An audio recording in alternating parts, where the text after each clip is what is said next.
What's it like being a loser living off your wife? The question landed in the middle of the table like it belonged there, polished and casual, wrapped in a smile that didn't bother hiding its edge, and for a second I thought maybe someone would shut it down, maybe Emily would say something, maybe she'd shift the conversation the way people do when things cross a line. But she didn't. She laughed, not the polite kind, not the nervous kind, real laughter. The kind that comes easy when you believe the joke is harmless. And just like that the entire table followed, glasses raised, shoulders shaking, a room full of executives dressed in tailored suits and confidence, all of them looking at me like I was exactly what Chad Wilson had just called me, a man who didn't belong, a man who existed in the shadow of his wife's success, and I let it happen. I leaned back in my chair, fingers resting loosely against the stem of a whiskey glass I hadn't touched, watching the way the chandelier light reflected off crystal and gold accents like the whole night had been designed to amplify moments like this, humiliation dressed up as entertainment, and I didn't interrupt, I didn't defend myself, because sometimes the most dangerous thing a man can do is stay quiet long enough for people to show you exactly who they are, and in that moment, they showed me everything, Emily standing there in her emerald dress, hand resting lightly on Chad's arm like it had done that 100 times before, her smile effortless, her eyes not even checking to see how I was taking it, because in her world there was nothing to check, this was normal, this was acceptable, this was what I had become in her story, background noise, a footnote, a convenient contrast that made her look stronger, more successful, more elevated, and I realized something sitting there in that silence, something that didn't hit like anger or pain but settled colder than that, something final. They didn't just think I was nothing, they needed me to be nothing, and that kind of belief doesn't come from nowhere, it builds slowly, over time, in small moments that look harmless until they aren't, a joke here, a comment there, a dinner like this where the room tilts just enough for everyone to feel safe laughing, and I let my gaze move across the table, memorizing faces, the ones who laughed the loudest, the ones who looked away too late, the ones who pretended it wasn't happening, and then I stood up, not fast, not dramatic, just enough for the movement to cut through the noise, and one by one the laughter thinned. Conversation stalling as attention shifted back toward me, not because they respected me, but because people always notice when the punchline stands up, and I adjusted my jacket, straightened my cuff like it actually mattered, and finally looked at Chad, then at Richard Hayes standing just behind him with that measured CEO expression, the kind that tries to balance authority with plausible deniability, and I spoke in the same tone I'd used all night, calm, even, controlled, the kind of voice that doesn't need volume to be heard. "Enjoy tonight," I said, letting the words settle just long enough to feel intentional. "Because in 24 hours, none of this will belong to you."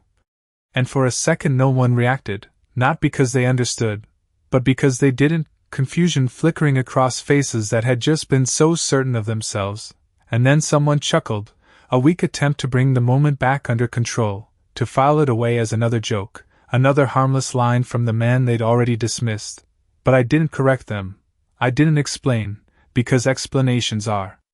wasted on people who have already decided who you are, and as I picked up my glass, took a slow sip of whiskey that burned just enough to remind me I was still there, still present, still in control of something they couldn't see, I realized the night hadn't broken me the way they thought it had clarified something, stripped away whatever illusion had been left between us, and as the conversation slowly restarted,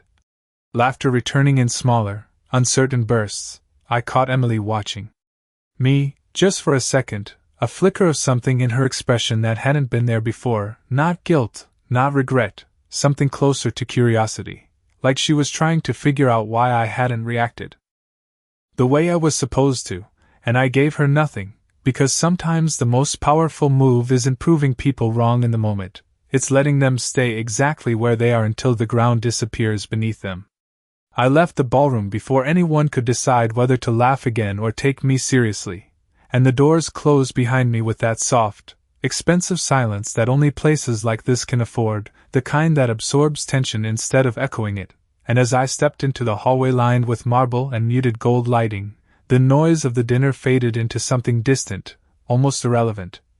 Like it had already happened to someone else, and for the first time that night I exhaled fully, not out of relief, but out of clarity, because moments like that do not confuse you, they sharpen you, they strip away every excuse you have been holding on to, every quiet justification, every time you told yourself things were not that bad, and I realized I had been watching this happen for a long time, just not like this, not all at once, not in a room full of people who had no reason to pretend otherwise. And I walked past a row of floor-to-ceiling windows overlooking the city, lights stretching for miles in every direction, the kind of view people use to remind themselves they have made it, and I wondered when exactly Emily had started measuring success in a way that no longer included me, because it had not always been like this. There was a time when we built things together, when late nights meant takeout on the floor and plans that felt real. Not these polished conversations about quarterly growth and executive positioning, and I did not feel angry thinking about it, not the way most people would expect. It was something quieter than that, something more controlled, like looking at a structure you built and finally noticing the cracks that had been there all along. And as I reached the valet stand outside, the night air hit cooler than I expected, carrying just enough of a breeze to clear whatever was left of the room from my head, and my phone buzzed once in my pocket, then again. A pattern that meant someone inside had decided to react, probably Emily, maybe one of her colleagues trying to turn the moment into a joke, to smooth it over before it turned into something else. But I did not check it, not yet, because reactions are predictable. People either minimize what just happened or they panic about what it might mean, and neither one mattered until the clock started moving, and I pulled my car key from my pocket, the metal cool against my palm. A small detail that grounded me more than anything else had that night, and for a second I just stood there, letting the quiet settle into something steady, something intentional. Because what I had said in that room was not a threat, it was not an emotional response, it was a timeline, and timelines only matter if they are already in motion, and that was the part none of them understood, not Chad with his easy confidence, not Richard with his carefully managed authority, and definitely not Emily, who still believed the version of me she had been presenting to the world, the one who stood quietly beside her and filled in whatever role made her life easier. And as I opened the car door and sat behind the wheel, the city lights reflecting across the windshield in shifting patterns, I finally reached for my phone, the screen lighting up with a flood of notifications, messages stacked one on top of another, Emily's name repeating more than once, followed by a few numbers I recognized from the company. And I let my thumb hover there for a second before unlocking it, not out of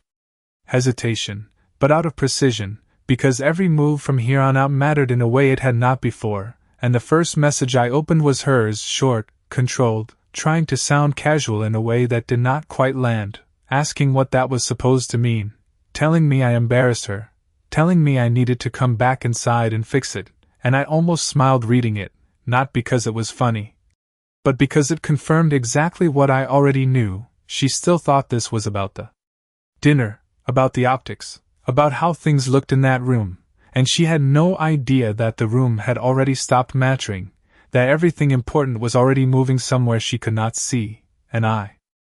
set the phone down on the passenger seat without responding, started the engine, and pulled away from the curb with the same calm I had held all night, because the truth is, nothing had collapsed yet, not really. What they felt in that ballroom was just the first shift, the smallest indication that something underneath them had changed. And as the car merged into the late-night traffic, steady and controlled, I checked the time on the dashboard,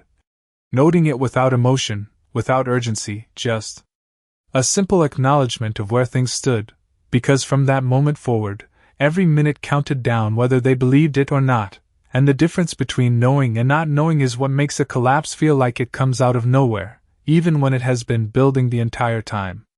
By the time I pulled into the garage, the city had settled into that late-hour rhythm where everything feels quieter but more deliberate, like every movement matters a little more when fewer people are watching, and I killed the engine without rushing, sitting there for a moment with my hands resting lightly on the wheel, not thinking about what had just happened but about what came next. Because there is a difference between reacting to a moment and executing something that has already been set in motion, and I had crossed that line long before tonight, long before the dinner, long before Chad decided to turn me into a joke for the room, and as I stepped out and closed the door behind me, the sound echoed softly against the concrete, controlled, contained, just like everything else, and my phone buzzed again, more insistently this time, and I picked it up as I walked toward the elevator, glancing at the screen without stopping. More messages, more calls, Emily again, followed by Richard's name now appearing among them, which was interesting, not because it surprised me, but because it confirmed how quickly confusion turns into concern when people realize they might have misread a situation, and I still did not answer, not because I was avoiding it, but because timing is part of control, and responding too early gives people the illusion that they are still part of the conversation, and I had already moved past that point, and as the elevator doors slid open and I stepped inside, I finally tapped the screen, not to call anyone back, but to open a different thread entirely, one that had nothing to do with the dinner and everything to do with what I had been building quietly for years, and the message waiting there was simple, time-stamped, precise, confirming that the preliminary audit review had been completed earlier that afternoon, flagged items categorized, documentation secured, and escalation protocols ready to initiate on command, and I read it once, not because I needed to, but because I respected the process, the kind of process that does not rely on emotion or timing or chance, just execution, and as the elevator climbed floor by floor, I allowed myself a brief look back, not at the room or the people, but at the path that had led here. Because none of this started tonight, it started years ago when I realized that visibility and control are not the same thing, that stepping back does not mean stepping away, and that sometimes the strongest position is the one no one sees, and I remembered the day I signed the documents that shifted everything into a structure no one at that table would ever think to question, layered ownership, blind trust mechanisms, voting rights that did not follow the patterns most executives assume they understand, all of it designed for one purpose. Not to hide, but to remain untouched by the noise that comes with being visible, and for a long time it worked exactly as intended. The company grew, leadership rotated, reputations were built and traded like currency, and I watched it all from a distance that gave me more clarity than proximity ever could, and somewhere along the way, Emily stopped asking questions about what I did. Stopped being curious about the parts of my life that did not fit neatly into her version of success, and that was when I knew the separation had already begun, not in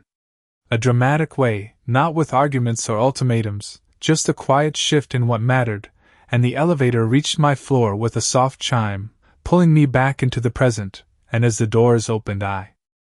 stepped out into the dim hallway, the familiar stillness of home waiting just a few steps away, and my phone buzzed again, this time a new message sliding across the screen from a number I did not have saved but recognized immediately from context. Legal counsel attached to the firm that handled executive compliance, short, direct, confirming readiness to proceed once authorization was given, and I typed a response without stopping.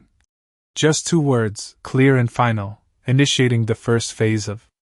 what would unfold over the next 24 hours, and as I unlocked my front door and stepped inside, the quiet of the apartment settling around me, I realized something that would not have made sense to anyone still sitting at that dinner table. This was never about proving them wrong, it was about allowing them to continue believing they were right up until the moment that belief cost them everything. And the clock had already started. The apartment was exactly the way I had left it that morning, quiet, controlled, every detail in place like nothing in the world had shifted, and for a moment that contrast almost felt unreal, like stepping into a different version of the same life, one where things were still stable, still predictable. But I knew better than that, because stability is not about what things look like, it is about what they are built on. And I had already started pulling at the foundation hours before anyone at that dinner table realized there was even a structure beneath them, and I set my phone down on the kitchen counter, the screen still glowing faintly from the last message I had sent, and walked to the window overlooking the city. The same skyline I had passed earlier now stretched out in silence, lights flickering in patterns that most people would never notice. But I had always paid attention to patterns, especially the ones that repeat long enough to become invisible, and that was exactly what had happened with the company, with Emily, with everything connected to that world. Repetition had turned assumptions into facts in their minds, and assumptions are easy to build on until something forces you to test them, and tonight had been that moment, not for me, but for them, and I let my thoughts move back again, not to relive anything, but to map it clearly, because understanding where something began is the only way to control where it ends, and I could trace it all the way back to a decision most people would have ignored, a meeting years ago where I chose not to attach my name to what I had built, not out of fear or humility, but out of strategy. Because visibility comes with expectations, and expectations limit flexibility. And I had no interest in being limited by the same system I designed, so I structured everything differently, layered entities, independent boards, voting rights that did not align with public perception, each piece placed deliberately, quietly, until the entire framework operated without needing me to stand at the front of it, and that distance gave me something no one else in that room had. Perspective without interference, control without attention, and it also gave Emily the space to rewrite the narrative in her own way, to position herself as the one who belonged in those rooms, the one who understood how that world worked, while I became something easier to explain, something simpler, something that did not challenge the version of reality she preferred, and I never corrected it, not because I could not, but because correction was unnecessary as long as the structure remained intact, and that is what most people miss. They think power has to be visible to be real, but the strongest form of it is the kind that operates without being acknowledged, the kind that does not need validation to function, and I turned away from the window, reaching for a glass of water instead of anything stronger, the cold grounding me in the present moment as my phone lit up again. Another message, this time not from Emily or anyone tied to her directly, but from the internal system that rarely surfaced unless something significant had been triggered, a notification confirming that access protocols had begun shifting at the executive level, subtle changes at first, permissions adjusted, oversight flags activated, nothing dramatic, nothing that would cause immediate alarm, just enough to start tightening the space around decisions that used to move freely, and I read it once, then set the phone back down, because this was exactly how it was supposed to unfold, not all at once, not in a way that could be easily traced back to a single moment, but gradually, methodically, each layer responding to the one before it, until the entire system began to behave differently without anyone fully understanding why. And that is when people start making mistakes, when control shifts but perception does not, and I knew that by morning, the first signs would appear, small inconsistencies, delayed approvals, questions that did not have immediate answers, and they would dismiss it at first, just like they dismissed me, because that is what people do when something challenges their assumptions. They minimize it until they cannot anymore, and I walked toward the hallway, the quiet of the apartment settling deeper around me. And I realized something else, something that had been building long before tonight but had finally become clear. This was not just about the company, it was about the version of myself I had allowed to exist in someone else's story, the one that stood silently while being reduced to something smaller, something easier to laugh at, and that version no longer had a place in what came next. And as I turned off the lights and let the room fall into darkness, the city still glowing faintly through the glass, I checked the time one more time, not out of impatience, but out of precision, because every hour from this point forward was part of the same process, a sequence that had already begun and would not stop until everything aligned with the reality they had failed to see, and somewhere across the city, in a building filled with glass and confidence, they were still sitting in the aftertaste of a joke they thought had landed, not realizing it was the last moment anything felt that simple. Morning did not arrive all at once, it unfolded slowly, the way it always does in a city that never really sleeps. But there was a difference this time, something subtle beneath the routine that most people would not notice until it was already affecting them, and I was awake before the light fully reached the windows, not because I had not slept, but because my mind no longer needed rest in the same way. Everything was already aligned, every step already placed, and as I stood in the kitchen pouring coffee, the quiet hum of the machine filling the space, my phone lit up again, not with messages this time, but with system notifications layered in a way that only happened when multiple processes began intersecting at once, and I picked it up without urgency. Scanning through them one by one, access restrictions confirmed, internal audit flags escalated from passive to active review, compliance alerts forwarded to oversight committees that had not been involved in day-to-day operations for years, and each one of those changes by itself would have meant nothing to someone inside that building, but together they created friction, the kind that slows everything down just enough to force attention. And I could already picture how it would play out, the first executive arriving early, noticing delays in approvals that normally took seconds, a request bouncing back with a note asking for additional documentation, someone else trying to override it only to find their permissions no longer aligned with what they expected, confusion building in small increments, not panic, not yet, just enough discomfort to disrupt the illusion of control, and I took a sip of coffee, letting the bitterness settle before setting the cup down, because this part required patience. The system needed time to respond to itself, to cascade through layers that had been operating unchecked for too long, and as if on cue, my phone buzzed again, this time with a direct call, Richard Hayes, the name displayed clearly across the screen, and I let it ring once, twice, long enough for him to understand that I had seen it and chosen not to answer immediately, and then I picked up, not with hesitation, but with precision, placing the phone to my ear without speaking.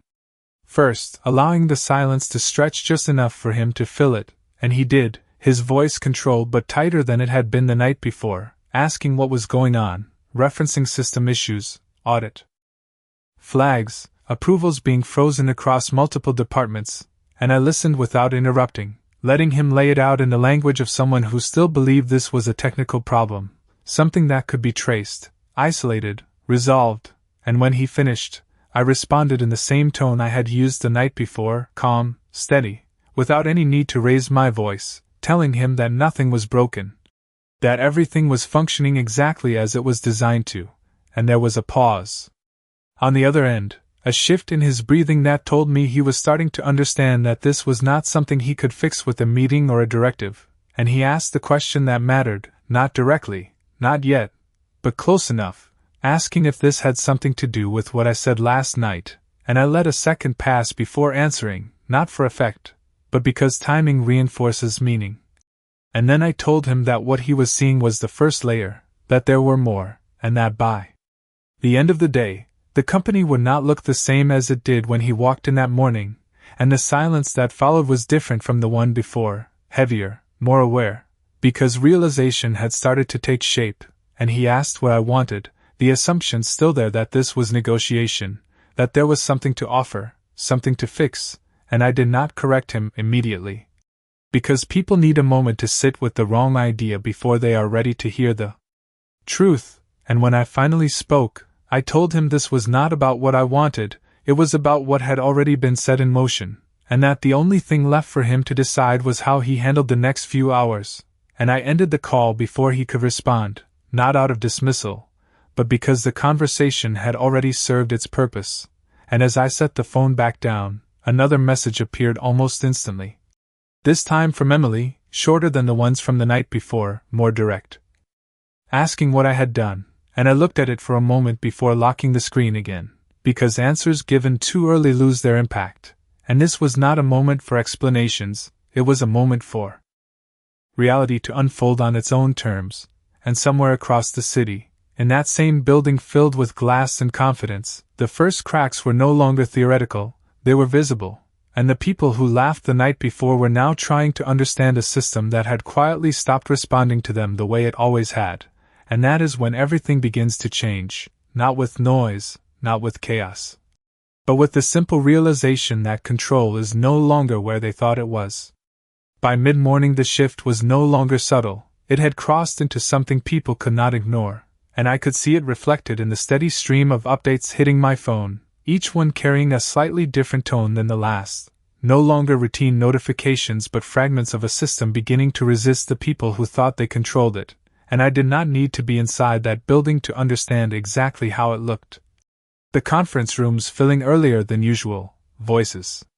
lower but faster, assistants moving with a sense of urgency they could not quite explain, screens filled with dashboards that suddenly required interpretation instead of obedience. And I stood by the window again, coffee untouched this time, watching the traffic below move in its usual patterns while everything connected to that company began to lose its rhythm. And the first real escalation came through not as a call but as a forwarded internal message, one that had been pushed up through multiple layers before reaching the oversight channel I monitored. A compliance alert flagged at a level that automatically triggered external review, something that had not happened in years, and I read it once, noting the language carefully, the kind of phrasing that shifts responsibility from individuals to systems, and that was when I knew they had crossed from confusion into containment. And containment always comes too late, because by the time a system tries to protect itself, the underlying issue has already taken hold, and my phone rang again. Not Richard this time, but a number tied to the legal team, someone who had likely been pulled into the situation without context, and I answered. Without delay, because this part required coordination, not silence, and the voice on the other end was measured, professional, asking for confirmation on authorization levels, referencing clauses that had been dormant for years, and I confirmed each point without elaboration, not because I needed to hide anything, but because clarity at this stage accelerates everything. And when the call ended, I knew the next phase had already begun, and it did not take long before Emily's name appeared again. This time not as a message but as a call, and I let it ring just long enough to register before answering, and the difference in her voice was immediate, no longer controlled, no longer concerned with appearances, asking directly what I had done, telling me something was wrong at the office, that systems were locking them out, that meetings were being cancelled without explanation, and I listened the same way I had listened to Richard. Without interruption, because what people reveal when they are no longer performing is always more honest, and when she paused, waiting for me to respond, I told her the same thing I had told him, that nothing was wrong, that everything was functioning exactly as intended, and there was a silence that followed, heavier than anything from the night before, because this time she could feel it, not just hear about it. And she asked me how, not why, not yet, just how. And I could hear something beneath the question that had not been there before. Uncertainty, the first real crack in the version of reality she had been holding on to, and I did not give her a detailed answer, not because I could not, but because explanations are only useful when someone is ready to understand them, and she was not there yet, so I told her that she would see soon enough, that the next few hours would make everything clear. And I ended the call before she could press further. And as I set the phone down, another notification came through, this one confirming that executive-level access had been formally restricted pending review, a move that would force every major decision through channels they no longer fully controlled, and that was the moment the structure shifted from unstable to compromised, because leadership without control is just a title, and titles do not hold systems together. And I could almost picture the exact second it happened, the realization spreading across a room full of people who had spent years believing they were untouchable, the quiet recalibration of tone, the way conversations change when authority is no longer assumed but questioned. And I walked back toward the window, the city still moving without interruption, because from the outside nothing had changed, the building still stood, the name still on the front, the image still intact, but inside, the foundation was no longer aligned with the people standing on it, and that disconnect is what causes everything to unravel, not all at once, not in a dramatic collapse, but in a series of moments where control slips just enough that it cannot be recovered. And as I checked the time again, noting how much of the day had already passed, I realized something that most of them would not understand until much later. This was not the peak, this was still the build, and the part they feared, the part they would remember, had not even started yet. By early afternoon the tone inside that building had changed completely, not in a loud or chaotic way, but in something far more telling, the absence of certainty, the kind that executives rely on without realizing it until it disappears, and I could see it reflected in the escalation chain now unfolding in real time, messages no longer routed through standard channels but jumping levels, bypassing hierarchy in an attempt to regain control that was no longer there. And the next update confirmed what I had been waiting for. An emergency board session had been called, not publicly, not formally announced, but initiated through internal authority protocols that only triggered when leadership recognized something beyond operational disruption, and I did not move when I saw it. I did not react, because this was the moment where perception finally collided with reality, and once that happens, everything accelerates. And my phone rang again, not with urgency this time, but with something heavier, deliberate, and when I looked at the screen, it was a secured line, one that had not been used to contact me directly in years, and I answered without hesitation, because this was no longer about signals or hints, this was the core of it, and the voice on the other end was different from the others, older, steadier, someone who did not waste time on confusion or denial. Asking for confirmation on the activation sequence that had been triggered earlier that morning, referencing the structure I had put in place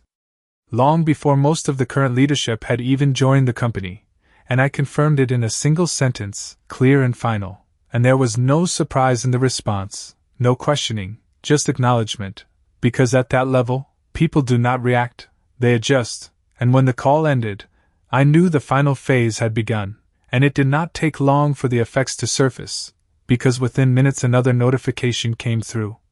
One that mattered more than all the others combined, executive. Authority suspended pending board review, effective immediately, and that was the line, the exact point where titles stopped carrying weight and control shifted entirely, and I could picture it as clearly as if I were standing in the room, Richard at the head of the table, realizing mid-sentence that his authority no longer held the same reach, the subtle shift in posture, the way conversations around him would change. No longer directed by him but around him, and then the ripple outward.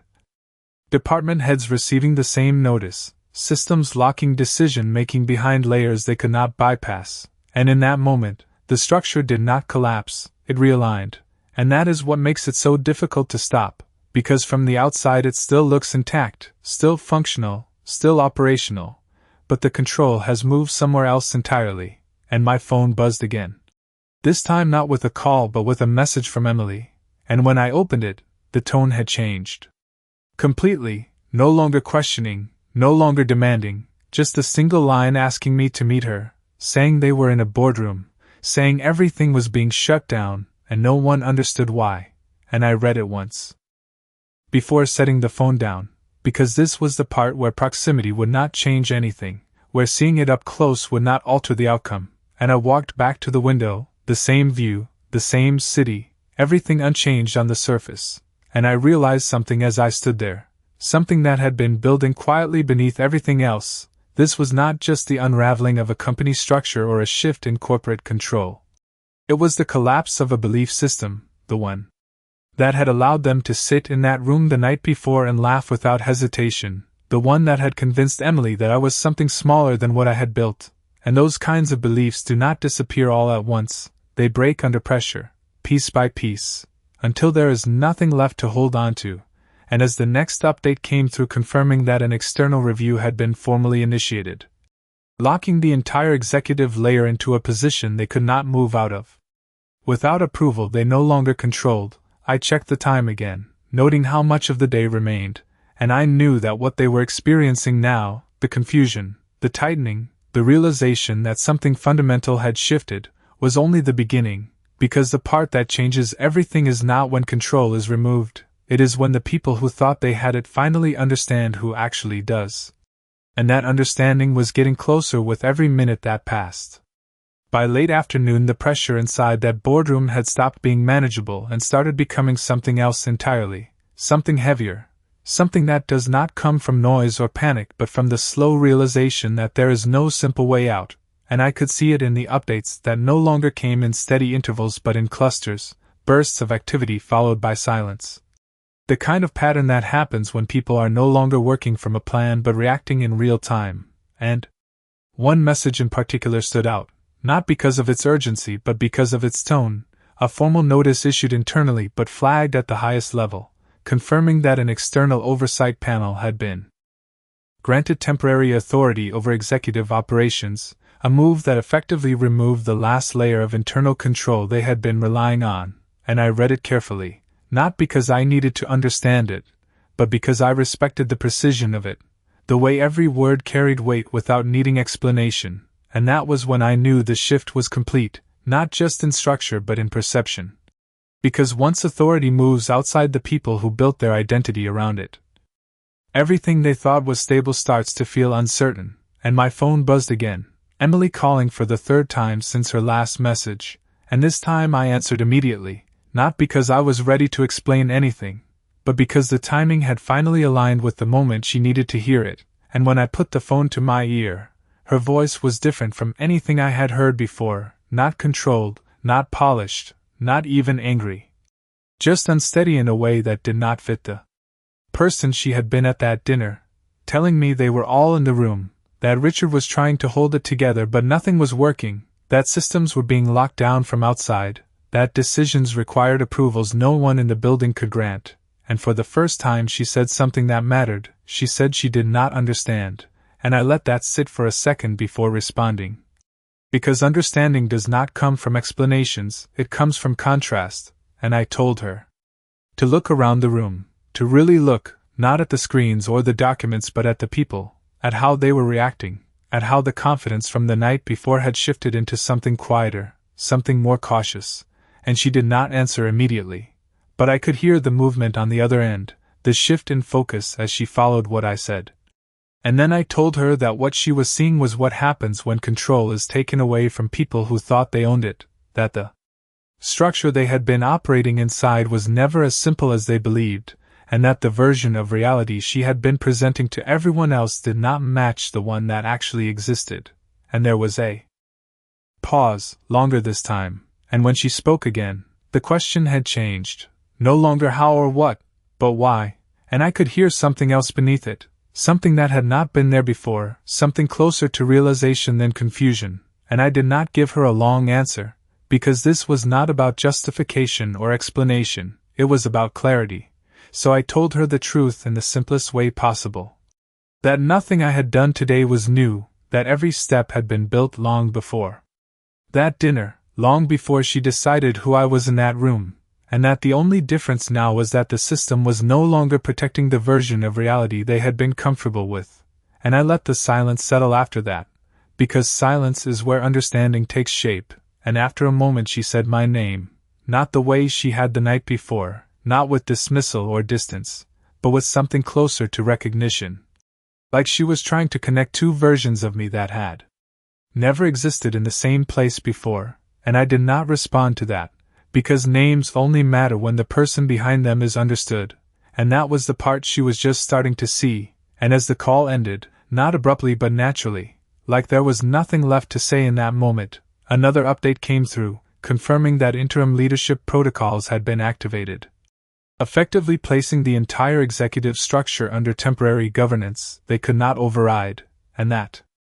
was the point where everything they had built their authority on stopped functioning in the way they expected, and I set the phone down, not with satisfaction, not with relief, but with a sense of completion, because this phase had reached exactly where it needed to, and as I looked out over the city again, the same steady movement, the same unchanged skyline, I realized that from their perspective it probably felt sudden. Like everything had shifted without warning, but from mine it had been a long time coming, a sequence of decisions and structures aligning at exactly the moment they needed to, and somewhere in that building, in that boardroom filled with people who had spent years believing they were in control, the truth was no longer something they could ignore, it was something they had to face, and that is the moment when everything truly begins to collapse, not the system itself, but the belief that they were ever the ones holding it together. By the time the sun started dropping behind the skyline, the city outside still looked exactly the same, traffic moving, lights flickering on one by one, people walking past glass towers without any idea of what had shifted inside one of them, and that was the part most people never understand. Collapse does not always look like destruction, sometimes it looks like silence. Like rooms where conversations stop because no one knows what to say next, and I could see it in the final updates that came through, no longer rapid, no longer chaotic, just precise confirmations, interim governance secured, executive authority formally suspended, external review in control of all major decisions, and that was it, not an explosion, not a dramatic end, just a quiet transfer of control that left everything standing exactly where it was, except for the people who thought they owned it. And I set my phone down for a moment, letting that stillness settle in, because this was the point where most people expect something more, some kind of final confrontation, some emotional resolution, but that is not how real shifts work. They do not need an audience, they do not need validation, they just happen, and the weight of them is felt in what comes after. And my phone buzzed again, Emily's name appearing one last time, and I looked at it for a second before answering, not out of hesitation, but because I already knew what this call was going to be, and when I picked up, her voice was quiet.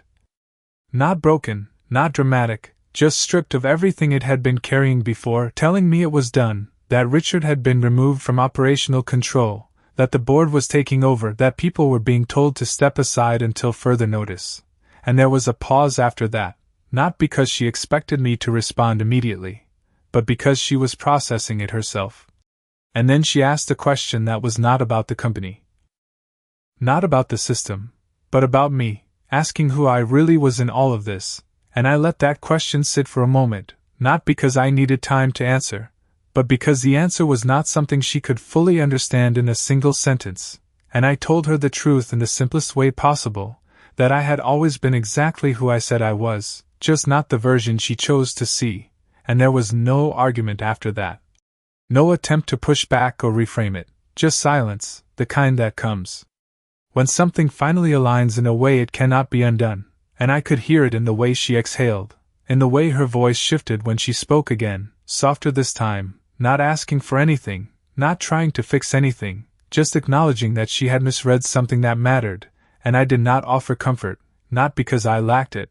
but because this was not a moment for repair, it was a moment for clarity. And clarity does not need to be softened to be understood, and as the call ended, I placed the phone down and walked back to the window one last time, the reflection of the city stretching across the glass, blending with my own reflection just enough that it was hard to separate one from the other, and I stood there for a moment, not thinking about the people in that boardroom or the decisions being made, but about the quiet shift that had taken place in my own life, the part of me that had been reduced, overlooked, turned into something smaller for the sake of someone else's narrative, and how easily that version had been accepted by everyone who needed it to be true. And I realized that what happened today was not about taking anything from them, it was about removing the space where that version of me could exist, and once that space was gone, everything else followed naturally, and as the last notification came through confirming the completion of the transition phase, I checked the time again, noting that the 24 hours had not fully passed yet, but the outcome had already been decided long before the clock finished counting down, and I turned away from the window, the city still moving, still alive, unchanged in every visible way. And I understood something with absolute clarity. They did not lose everything because of what I did in that moment, they lost it because they never understood what they were standing on in the first place, and by the time they realized it, there was nothing left for them to hold on to.